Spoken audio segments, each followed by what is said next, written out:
Mansa Musa ma ahayn keliya nin hantiila ah ee waxa uu ahaa hogaamiye caqli badan, muslim cibaado badan iyo boqor deeqsi ah.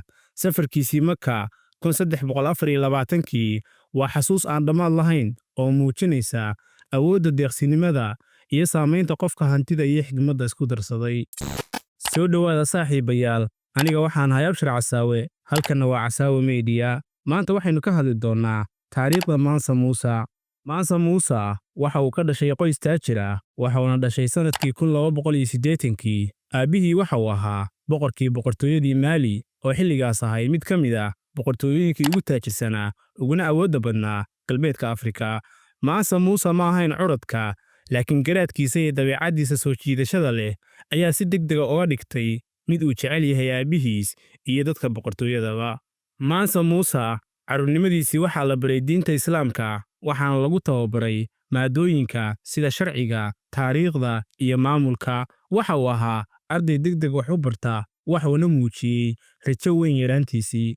Kadib dhimashadii aabihii, Mansa Musa waxa uu la wareegay xilka. Isla markii uu xilka la wareegay, Mansa Musa waxa uu bilaabay inuu xoojiyo awooddiisa una ballaariyo dhulka boqortooyada. Mansa Musa waxa uu ahaa hogaamiye caqli badan. Waxa uu si degdeg ah u fahmay in furaha guusha ay tahay xakamaynta kheyraadka baaxadda leh ee boqortooyada, gaar ahaan macdanta iyo dahabka. Sidoo kale waxa uu dhisay ciidan xooggan, waxa uuna xiriir ganacsi la sameeyey boqortooyinkii deriska la ahaa. Sida la qiyaaso, Mansa Musa hantidiisa waxay u dhigantaa ku dhowaad $400 bilyan oo lacagta maanta ah. Taasi waxay ka dhigan tahay in Bill Gates, Jeff Bezos iyo Elon Musk uu ka lacag badan yahay. Qiyaastii 1324kii, Mansa Musa waxa uu go'aansaday inuu galo mid ka mid ah safaradii ugu caansanaa ee taariikhda, waana safarkiisii xajka ee magaalada Makka. Safarkaasi waxaa la socday ciidan gaaraya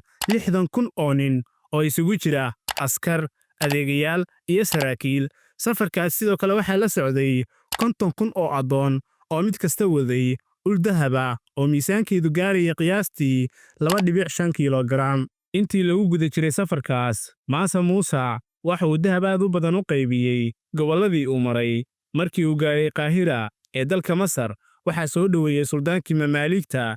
Intii uu joogay Qaahira, Mansa Musa waxa uu bixiyey deeq aan la rumaysan karin, waxauna dahab aad u badan u qaybiyey masaakiintii, culimmadii iyo madaxdii dalka Masar. Si kastaba ha ahaatee, deeqsinimadani waxay yeelatay saameyn aan la filayn, waxayna sababtay sicir barar weyn oo ka dhacay suuqyada Masar.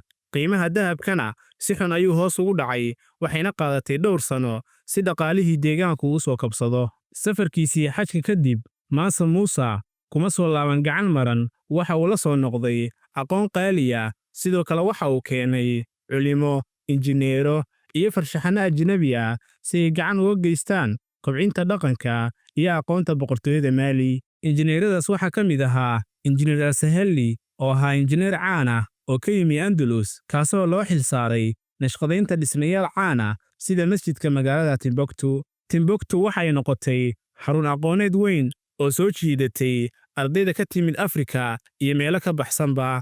Jaamacadda Sankore ayaduna waxay noqotay mid ka mid ah xarumaha waxbarashada ugu wanaagsan dunida muslimka.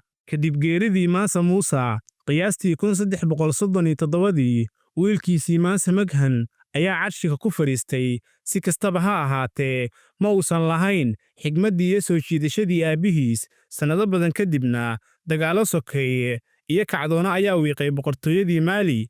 Aakhirkiina waxay burburtay qarnigii 16aad.